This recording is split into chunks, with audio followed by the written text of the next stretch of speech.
Hello, friends, and welcome into Fantasy Pros. This is the Fantasy Football Podcast, Week 15 running back ranks. I am Chris Welsh. Joining me, as always, of course, is Pat Fitzmaurice. We got Scott Pianowski in the house.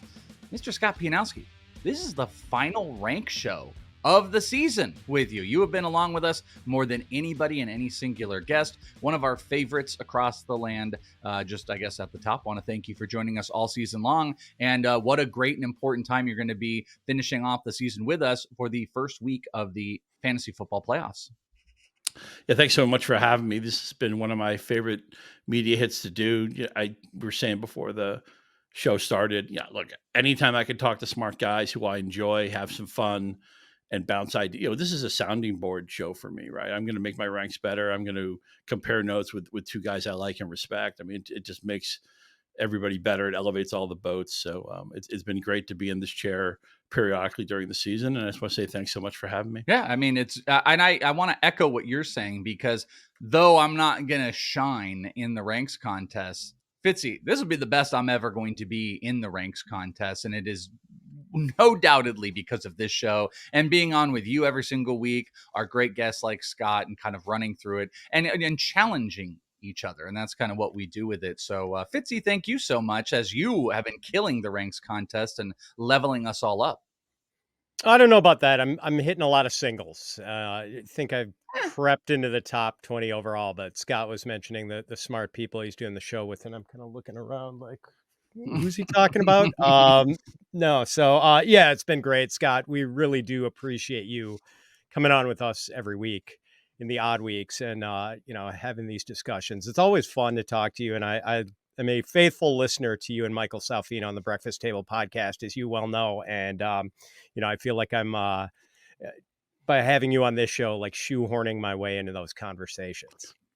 I appreciate that. Yeah, thanks. So back with the Breakfast Table this year after a year hiatus. So I hope people check that out. And of course, we're having a lot of fun over at Yahoo, doing the Yahoo newsletter this year with Andy Behrens. I'm on a couple times a week on that. So a lot to go with, but hey, people, they can listen to us talk about our mutual admiration all day, but these people, they want ranks. They got playoff games. Right. I know we're in a bunch of playoffs. We're in leagues together. We're, one of you was shamelessly trying to get advice, trying to figure out the Kyler Murray matrix. We'll save that for a different episode of this pod. But let's give the people what they want. The kinks and some championship ranks. That's right. Yeah, we are. We actually all do this industry league called the Pentathlon. One of us on this panel is in first place right now.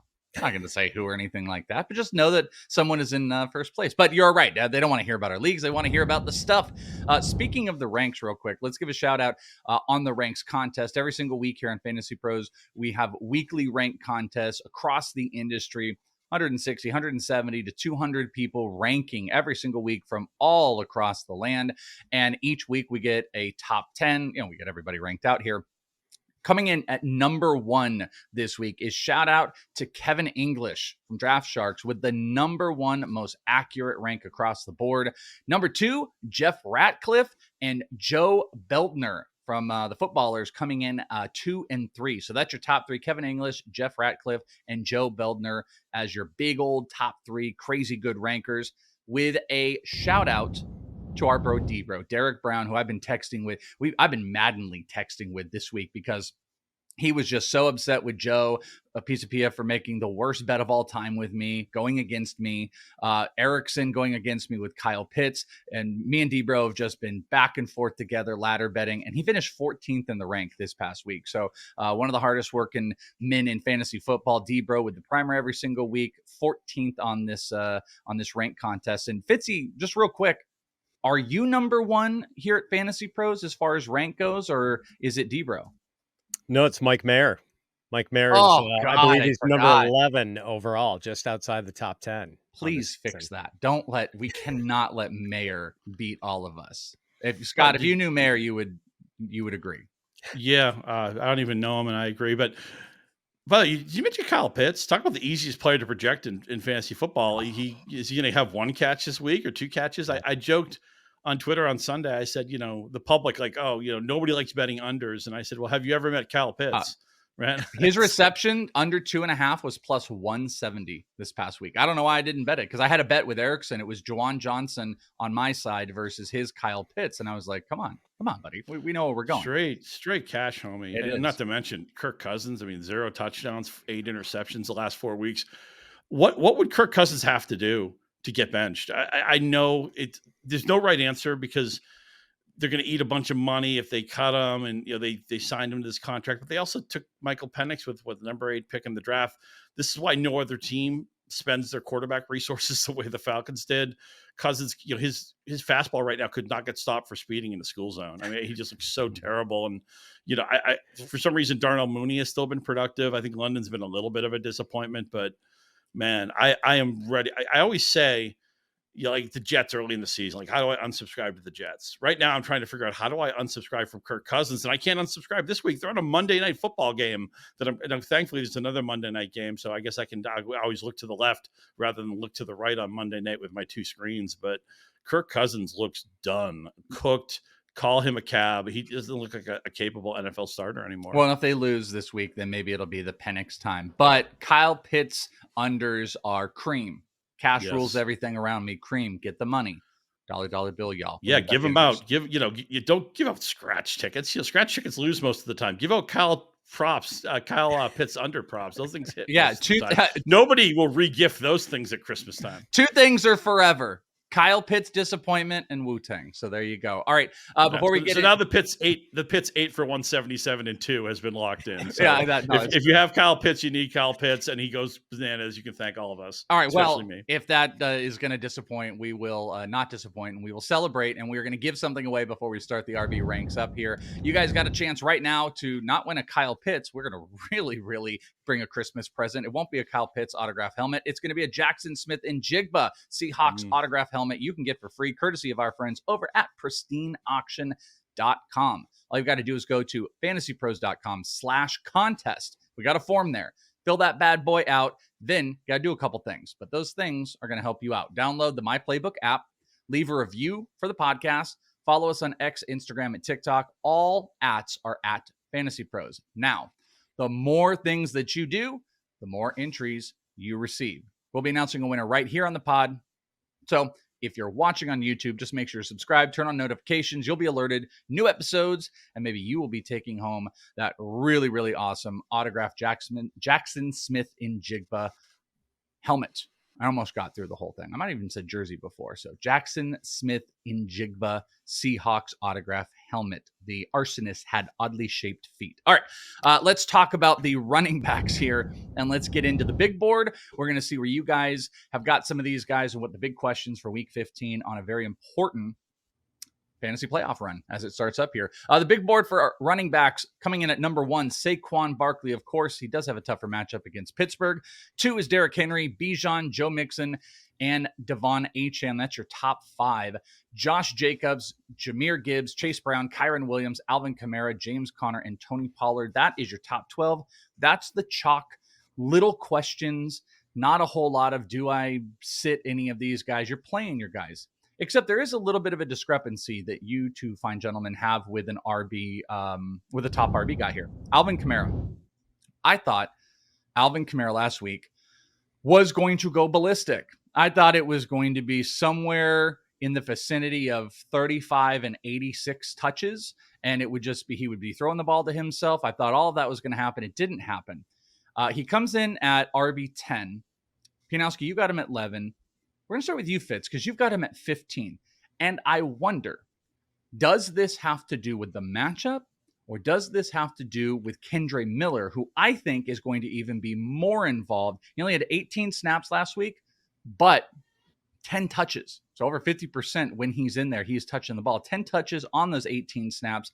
Is this matchup, or is this Kendre Miller taking some of that shine off of Alvin Kamara? Less about matchup, more about Kendre Miller and Jake Haener.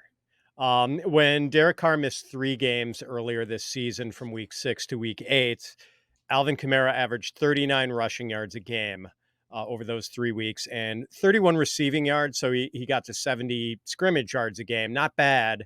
Only 1 touchdown over those 3 games. And I think without Derek Carr, his touchdown outlook is greatly diminished.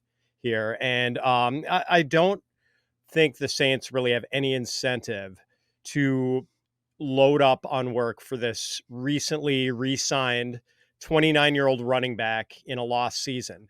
And so I do think they're going to give a healthy dose of work to Kendre Miller, who's finally getting his long-awaited audition after being out of Dennis Allen's doghouse. Dennis Allen no longer around, of course. So, yeah, I mean, like the Saints want to find out just how good Kendre Miller is. We saw him get double-digit carries last week. I think there's a pretty good chance he cuts into Kamara's workload again this week. Even at 15, it's probably not someone you're taking out of the lineups, but ranking him at 15, you are probably enabling where like someone could have 3 legitimate bats, like a guy like Charbonnet, who we're going to talk about, who ranks up this week, or, there might be some decision making, but most likely he doesn't leave your roster. You're just a little bit more down on Kamara Fitz. Yeah, we know people who play in 8 and 10 team leagues and might have a really stacked lineup, in which case maybe this becomes a decision, but for most people, I think you're riding with Alvin Kamara. Scott, when you look at this at Kamara, you've got him essentially, you got him 11. He is 10 there. Do you think some of that, like, I should have phrased it too when we started up. It wasn't just about Kendre Miller. The quarterback play has people really worried. The only caveat to that is, and it balances, if they can't throw the ball deep, it's going to be check down city, and Alvin Kamara should get 10 catches. But the problem is if they're not defending deep, they're going to play short stuff, and Kamara is going to just catch a bunch of 2-yard passes, and it's going to be all for naught. So, obviously the quarterback play plays a big role in that. How do you see this playing out with Alvin Kamara? Yeah, for sure. You worry about the buoyancy of the offense. I mean, this is a guy who hasn't scored a touchdown in 7 games, who hasn't been inside the running back 1 cut line in 8 of his last 9 games. So it was a really hot start for Kamara. He hasn't played well in the second half of the year. It's been pieces around him. And I realized Taysom Hill was taking a lot of his touchdowns. That can't happen anymore because Hill's out for the season. But just an offense I want to avoid. I have him outside my top 10, but it's conceivable with the right flow of injury news and maybe just some re-examining some things that he may be in that 13 to 16 range where it sounds like Fitzy has him right now. So you're probably playing Kamara. Here's the thing that always drives me crazy, okay, is somebody will pound the table this time of year and say, always start your studs, always start your studs. And I say, fine, but how flexible are we with the definition of a stud, right? Alvin Kamara was a stud for the first month of the season, right? Running back 6, running back 1, running back 15, running back 6 the first 4 weeks of the year, and half-point PPR scoring. He has been a useful player, mostly propped up by volume, no touchdowns type of guy for 2 months now. He's not a stud anymore. If maybe Charbonnet has a clear runway this week, maybe you feel really good about Chuba Hubbard now that Brooks is out of the way again. I don't mean that in a glib way, but just, examining what's going on in Carolina. I do have Hubbard ranked in my current rankings higher than Kamara. It's conceivable you could have a roster where he doesn't have to play. So I think people say always start their studs because they don't want to make decisions. And again, who needs help starting Barkley or Henry or, Devin Achane or something like that. But I think Alvin Kamara is just a guy you could start. Maybe you might have to start. I don't feel great about it right now. And if I ended up benching him for a guy like Charbonnet, who had no value until like 15 minutes ago, or a guy like Chuba Hubbard, who had lower expectations on him than Kamara. By the way, I have a prop on Hubbard winning the rushing title in that division. They're really close together. So I hope the Saints pull back on Kamara, and I hope maybe Dave Canales wants to get that accolade for Chuba Hubbard. I don't know if coaches even think about, you're going to be the leading rusher in the NFC South, but so be it. Obviously, Bijan Robinson will have a say in that as well.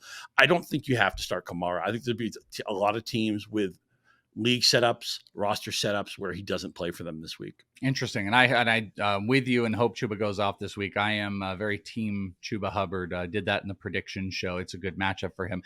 Let's move on to the next set of running backs here. Let's go to the RB 13 through 24s, RB2s here.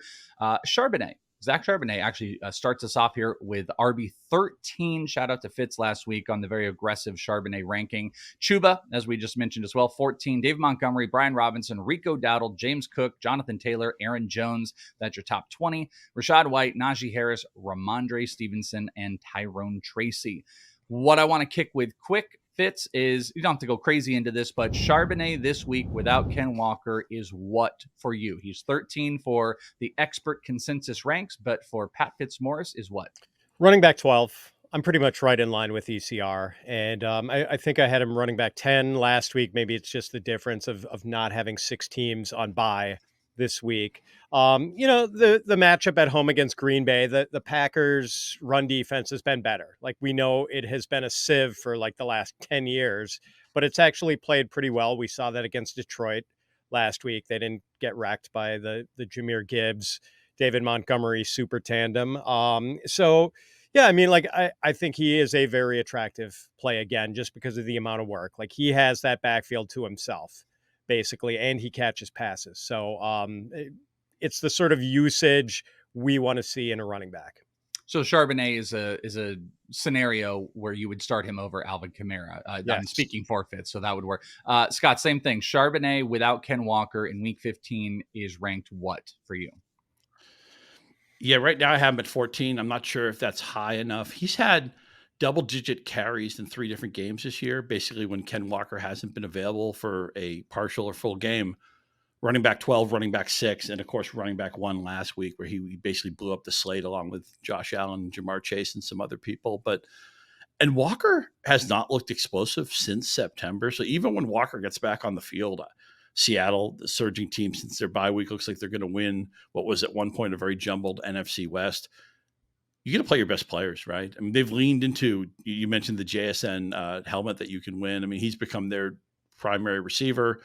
I know him and Metcalf run different routes, but JSN is the featured guy, much like Jawan Jennings is the featured guy in San Francisco. Go figure that one out. But you have to play your best players. And Charbonnet, I think Zach Charbonnet is the better running back. I don't know if it's because Walker's not healthy or if he's lost his confidence. He's not hitting the hole quickly enough, but he's looked like a diminished player Walker has for several weeks. So even if Walker were to play this week, if miraculously the news changed or he gets back on the field, I think this could be the Zach Charbonnet show either way. And I have a few shares. The Charbonnet teams I have aren't my best teams. Pretty much this week, I'm afraid that I'm going to be up against Zach Charbonnet. So I'm hoping that my opponents don't have him. And this is one of these things. I don't really sweat my opponents in September and October. I'm just trying to score points and build my beast and all that. Now it's like, okay, you have to win this week, you're eliminated. Now I start to sweat opponents and maybe second guess myself with decisions a little bit more than usual, which is par for the course. I like you guys. I get text messages from people who don't talk to me all year. And then in September, it's like, hey, how you doing? Small talk. Okay, I need 2 running backs and a flex. What's the lineup question? Like, stop with the exactly. How my parents are. Just get to it. Yeah, I've had plenty of eggnog. My dog is great. Yeah, what do you need to know? Well, what you need to know is Zach Charbonnet's in your lineup this week. One more offhanded one real quick. Charbonnet or Chuba for you, Scott? I'd like to play both of them. Just Chuba has more of a resume that makes him, and Dallas is a good draw for him. Carolina favored for once. And can they just finish a game? They had the Chiefs all but beat. They should have beaten the Eagles if Leggett can make that catch. And as a Lions fan, I'm hoping somebody can beat Philadelphia. Maybe Philadelphia can beat themselves because they're not getting along right now, despite a 9-game winning streak. But I get a lean Hubbard there, but I think they're both excellent plays. Fitzy, Chuba or Charbonnet? I've got Chuba inside the top 10, RB9. Okay, that was the big thing I wanted to get to because ECR, Charbonnet over Chuba this week. And I also will be Chuba over. So the 3 of us are all Chuba over. Team Chuba. Yep. Well, and this would be just another reminder for everybody. Always check out the updated ranks as the week goes on. More as we get closer to the game starting, more people submit their ranks. So you're going to see adjustment. Things we're talking about here, the board might change a little bit. Don't be shocked when Chuba moves above. It's a really good matchup. On the inverse of that matchup, let's talk about Rico Dowdle, who comes in at RB17. It's also a good spot running against Carolina. Don't be shocked if, Chuba and Rico combine for over 200 rushing yards. But we have a rank discrepancy again. You've got Pianowski, you've got him at 19. Fitzy, you've got him at 11. So you guys are really, really on the opposite sides. So, Scott, let's just start with you real quick on the negative, semi-negative. You're not that much lower, but he is a couple spots higher. This is an incredible matchup. Rico, volume is maybe sometimes the question, but, where are you and why are you so down, quote, unquote, on Rico Dowdle? Yeah, I think it's maybe just the market is up on Dowdle, and I get it. I mean, they finally leaned into him as their featured back. He's got double-digit carries in 6 straight weeks, and he's been pushing 20 carries in 3 straight games. Just not as much touchdown equity. This the buoyancy of the offense. I know Carolina is a defense we want to attack, but I just don't. This is more of a Cooper Rush reluctance. I have moved Dowdle above Jonathan Taylor and James Cook in my recent ranking. So he's running back 17 for me. It doesn't match the optimism that Fitz has, but Rico Dowdle, I think, is a very legitimate running back 2 this week. I just have to be a little bit careful. How many touchdowns is Dallas going to score? How many points are they going to score? Even with a plus matchup, I have to feel like that's a modest total. And Dowdle, they will throw him the ball in the passing game. He's not doing a lot with it. He's not a dynamic pass catcher by any means, and I don't really trust the play calling in Dallas. It just seems like everything goes wrong with what they try to scheme up sometimes. I like Rico Dowdle. I guess the market maybe likes him a little bit more than I do. I think he's a lower floor but solid running back 2 this week. Fitzy, based on your ranks that you've told us, you have Rico Dowdle over Charbonnet here. You've got him at 11. You're the high guy. Talk to us about Rico Dowdle. Yeah, and I do understand Scott's hesitation because of the quarterback situation. Although Dallas, I think, has been a little more functional with their offense after losing a starter quarterback than, for instance, the Giants, whose offense is just kind of DOA right now, or what I expect the Saints to be this week. But Rico has had 2 straight 100-yard rushing games. He's had no fewer than 18 carries in any of his last 3 games. He's also had 7 catches over those 3 games. And he's going up against this Carolina defense that ranks dead last in DVOA, has given up the most fantasy points to running backs, also the most rushing yards and rushing touchdowns to running backs. It's just such a good spot that Cooper Rush can't really diminish my enthusiasm that much. You almost did the can Cooper Rush really mess this up? And you're like, he could, maybe. But yeah, maybe, but it is the Panthers, and it's in play. One more in this range, Rhamondre Stevenson. He's RB 23 going up against the Arizona Cardinals. We've got a little bit of a rank difference here that Scott is right on ECR at 23, but Fitzy, you've got Rhamondre outside of the top 2 RBs, so top 24 for the week at RB 26. So why don't you kick it off just real quick? Rhamondre Stevenson, is there actual negativity towards him based on your rank? Yeah, and I like the player. I mean, I like the big guys with the quick feet, and Rhamondre is certainly that, but I can't ignore the sort of downward trajectory he's been on. Over his last 7 games, he's averaged 3.1 yards per carry. He's had fewer than 20 rushing yards in 3 of his last 7 games, and the decent games he's had over that stretch, all against bad run defenses. 74 rushing yards against the Bears in week 10, 73 rushing yards against the Rams in week 11, 73 rushing yards against the Colts in week 14.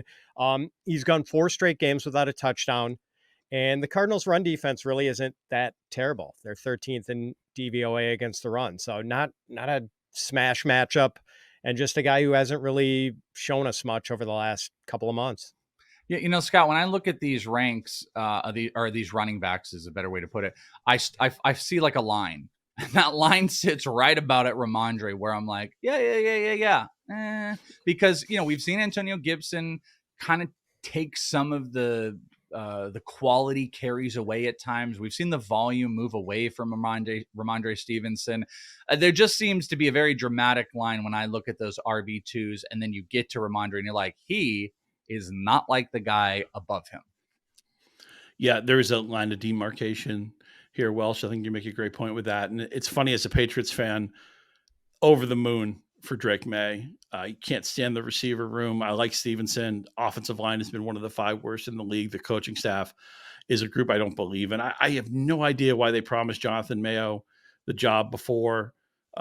Basically, it was time to do so. And then when Mike Vrabel was available, how do you not interview him? I think the Patriots have their next 10-year quarterback. I don't know that they have their next 10-year coaching staff. And I'm afraid that May could end up in a Caleb Williams situation where it's like, okay, we like the player, but who are the guys around him? Is the coaching staff? Is he going to have like his 3rd or 4th offensive coordinator next year and stuff like that? So Stevenson, it's just, Arizona, I realized Charbonnet tore them up last week. As Pat mentioned, Arizona was doing a fine job against the run before last week. I think that's probably more of a blip than anything else. And whenever you look at a running back where Patriots are 6-point underdogs, so you worry about the game script getting out of hand, Gibson does cut in. There isn't a ton of touchdown equity here. Stevenson, to me, is more reactive than proactive pick in week 15. Yeah, a type of guy where, I'm not saying you do it, and I'm dangerous about saying this because we got the Thursday night game, and it would be better if not. But like, you could have justified if Patrick Taylor were given the go that he's going to be the main back. You could be like, I think I might start him over Rhamondre. Giving an example, it's a little dicey because when you guys are listening to this, we're close up to Thursday Night Football, but that's the type of idea, and that's the line that he presents. Going to the RB3s, but first, let's talk about our boys over at DraftKings. The NBA season is rolling along. Playing Pick 6 from DraftKings, an official partner of the NBA, is a way to get even more into the action following your favorite players. It's super simple to get started. First, you download the DraftKings Pick 6 app, then select 2 or more players and choose if they'll have more or less of a stat, like points, rebounds, 3-pointers, and more. You track your picks for a shot at huge cash prizes. That's all there is to it. Pick 6 is available in most states, including California, Texas, Georgia, Missouri, and more. And for all first-time Pick 6 players, check this out. New customers pay $5. You get 50 in Pick 6 credits. The fun of the NBA season continues with the most fun way to play fantasy sports, Pick 6 from DraftKings. Download the DraftKings Pick 6 app now and use code FantasyPros. That's code FantasyPros for new customers to play $5 and get $50 in Pick 6 credits. Only on DraftKings Pick 6. The crown is yours. So when you're playing Pick 6 on DraftKings, can you prop on how many Pick 6s Jameis Winston is going to throw? That's a whole nother game. That's a whole nother. What a great thing that would be too, by the way. Just like, by the way, thank you for Jameis for just making the season so much more fun after we had to suffer through the Deshaun Watson experience, right? Jameis doesn't always play well, but he throws the ball downfield. He does something that helps somebody in fantasy. Sometimes it's his guys, sometimes it's the other guys. There's a wackiness to him. There's a joy to him. I'm all for it. Baker Mayfield, I think, is a little bit of that type of player too, where he throws some balls to the other guys. He throws some balls to his guys. They're probably going to go to the playoffs, where the Browns obviously aren't going anywhere. But at least those teams are fun, and those teams are playable. That's all we want with fantasy, right? We want offenses to be playable, right? All we want with Cooper Rush is just be good enough that we can play Rico Dowdle and CeeDee Lamb, maybe one of the tight ends, something like that, right?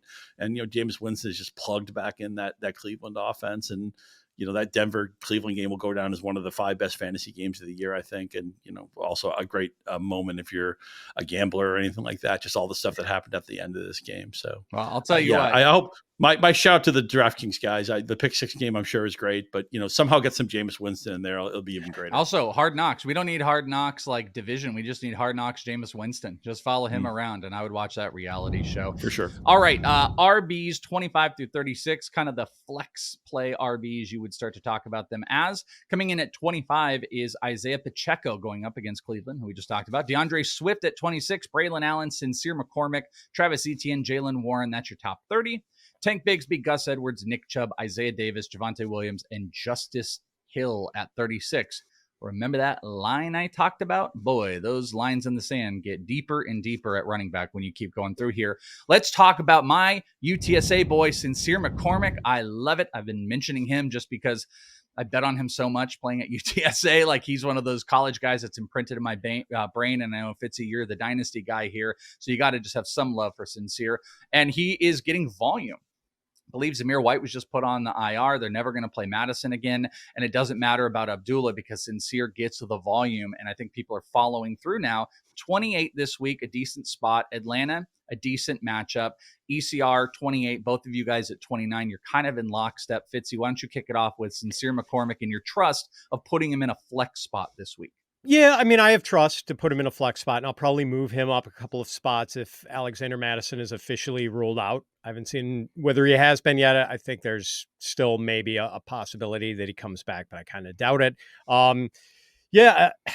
It's not the easiest matchup. The Falcons have allowed the 7th fewest fantasy points to running backs, but I love McCormick's week 16 and 17 matchups against the Jaguars and Saints. He could be a sneaky title closer there for people. I hate the term league winner, but he could be a nice hammer for people in those last 2 weeks.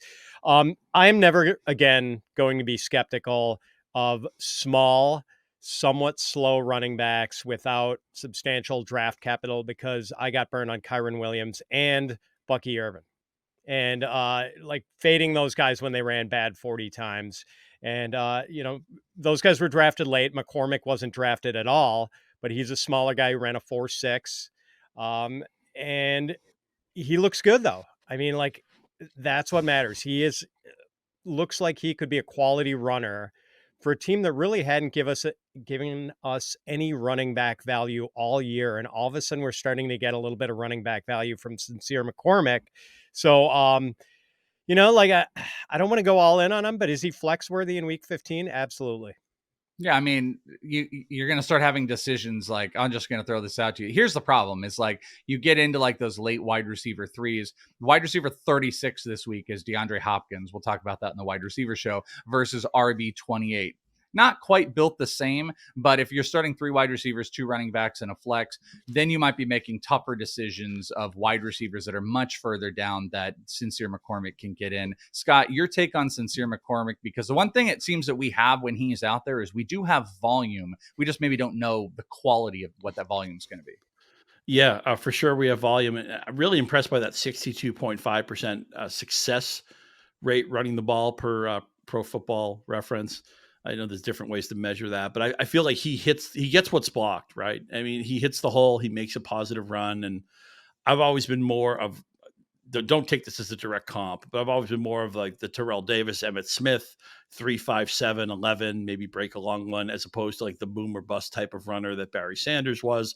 I think Saquon Barkley is that type of runner. In fact, Barkley's success rate is very similar this year to what it was last year with the Giants. It's been so many home runs and we love those, but maybe snap to snap, it isn't quite as good as you may be led to believe. I know he's challenging for some NFL records and he's trying to get in the MVP conversation, but Antonio Pierce is going to play the guys that he believes in, and they're trying to scout out what's worth keeping for 2025. Alexander Mattison was on a 1-year deal anyway, so I don't think he's coming back. We may be done with Mattison for the season. Nobody will miss Alexander Mattison.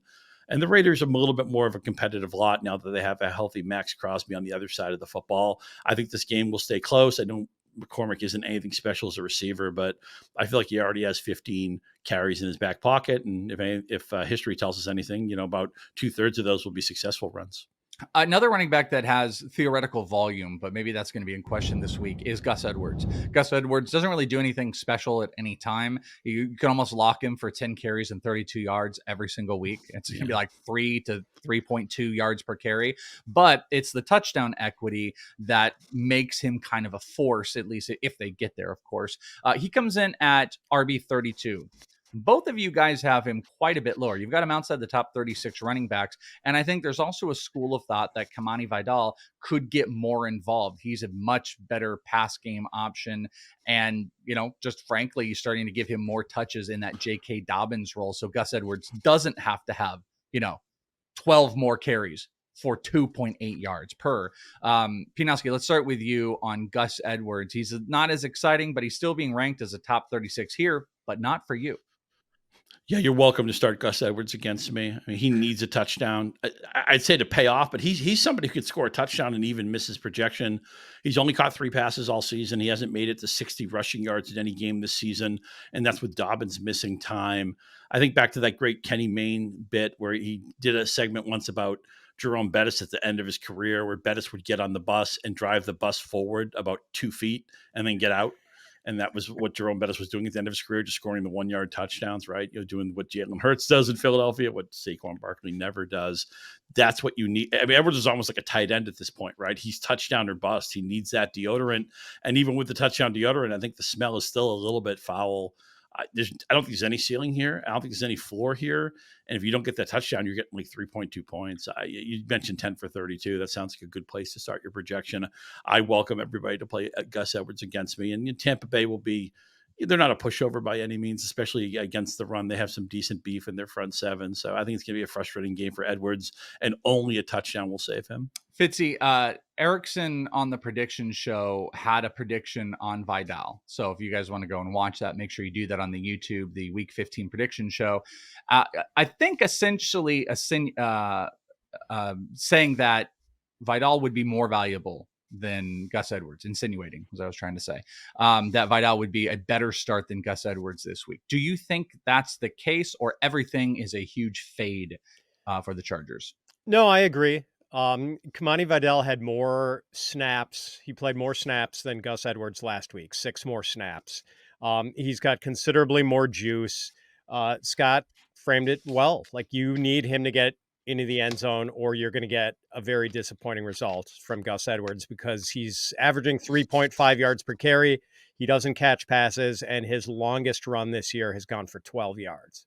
So there's just not a lot of upside. Scott mentioned it. Like, you're running into a Todd Bowles defense. Like, Todd Bowles teams are always pretty good against the run. The Buccaneers have allowed the 9th fewest rushing yards to running backs this season. And they've only allowed 6 rushing touchdowns to running backs. So it's not a good spot for Gus Edwards, and it's really never a good spot for Gus Edwards. And if he's going to score a touchdown, it has to be basically from the 1 yard line, the 2 yard line, maybe the 3 yard line. Gus Edwards does not have a touchdown over 7 yards since 2020. I mean, there's no juice at all. There's no second level explosion here. He needs pass interference on a Charger receiver at the goal line. It's first and goal at the 1, and he might need a couple of cracks at it after that. Gus Edwards. Well, here is a running back maybe you didn't expect that we were going to talk about. Maybe you wouldn't expect that this running back is also going to be a start over Gus Edwards for both of these fine gentlemen. We're doing a price check outside of the RB36s. Jaleel McLaughlin with the Denver Broncos. My advice always, don't start a Bronco running back ever. Just don't even be cute about it, especially when there's not buys. So that's like where I'm going to sit with it. But you both have McLaughlin as a top 36 RB this week and over Gus Edwards. Fitz, you specifically have him at 32. Scott, you've got him at 36. Fitz, 32. I mean, it's kind of aggressive for, I don't know, just any Denver Bronco running back, but he does get involved in the passing game, which that's what makes it exciting. Bo Nix, high completion percentage. So McLaughlin, how did we get here with him as RB32? Yeah, that's a good question. Sean Payton's running back usage has been wildly unpredictable this season. I'm not so sure he doesn't just spin a wheel in the locker room before the game to decide who his lead running back is going to be. But last we saw the Broncos before their Week 14 bye, it was Jaleel McLaughlin as their lead running back, 14 carries for 84 yards against the Browns, and he looked really good in that game. Like, I don't think there's much question that McLaughlin is the quickest, shiftiest running back the Broncos have on the roster, more so than Javonte Williams or Audric Estime. And he's good as a pass catcher, and I like the matchup against the Colts, who've allowed the second most rushing yards to running backs. Scott, same thing. You're a little bit lower on him, but you still got him as a top 36 RB this week. Do you kind of share the same thoughts as Fitz, just maybe with slightly less enthusiasm? Yeah, I mean, if you have to play one of the Denver guys, he's the only one I could. Williams is such a plotter. At least McLaughlin has some burst. He's a slider back of build, so you can never really give him a heavy workload, and Sean Payton doesn't want to do that anyway. Payton has been open about this. Look, it's a hot hand situation. Everybody's going to play. I just feel more confident that McLaughlin can bust off a second level run and maybe nobody shoves anybody out of the way in that backfield, but maybe he can nudge the other guys out of the way. I also don't think they completely believe in Estime yet. So I'd be kind of flabbergasted if Estime pushed into double-digit carries. Maybe Williams could do that. But it's a case where if I had to play one of these guys, it's McLaughlin. And if I had a really bad injury run out, maybe he's somebody I could use in a pinch. It's a reactive play all the way. It's not proactive because Payton won't allow us to do that. Also, take a little bit of heart in the fact that Bo Nix's running game has pretty much evaporated over the last month or so. So at least there may be the 3 Denver running backs. The pie they're fighting over might be a little bit bigger right now. Well, although we might have to throw Marvin Mims into the mix because Sean Payton has been talking about regretting not using Marvin Mims more out of the backfield earlier in the season.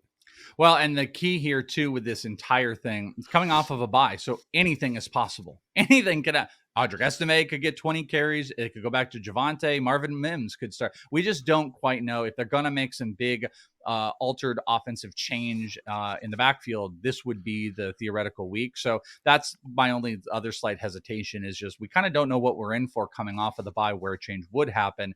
But as you guys mentioned, if you are reacting to a situation, you've got some type of injury, McLaughlin is the type of guy that you would end up leaning on.